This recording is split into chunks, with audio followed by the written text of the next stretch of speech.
Let's see how this simple meal of 1 cup of dal palak, half a cup of rice, a cup of salad, and a tablespoon of curd shows up in my glucose readings while I'm on my CGM monitor.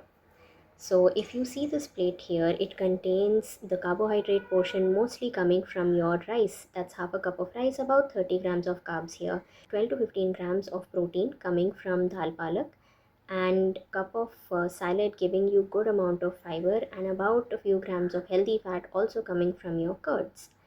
Now the salad, which is very rich in fiber, which would help me feel full for a longer time. The curd adds texture, it adds to me satiety, keeping me full for a longer time, and more importantly, it helps to blunt the glucose spikes when I consume this meal.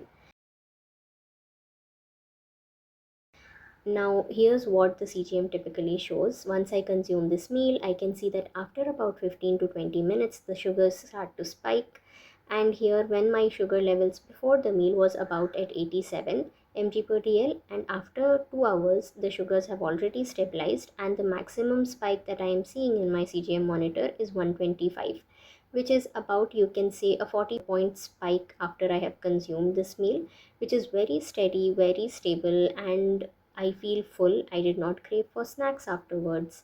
This smooth curves tells us about how a very balanced meal full of complex carbs, proteins, and fibers can help us manage our sugars very steady without any steep spikes or crashes.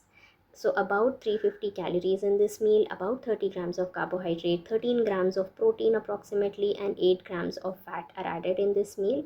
And you can see that this is a perfect example of how a balanced Indian meal can keep your blood sugars steady and your energy levels high.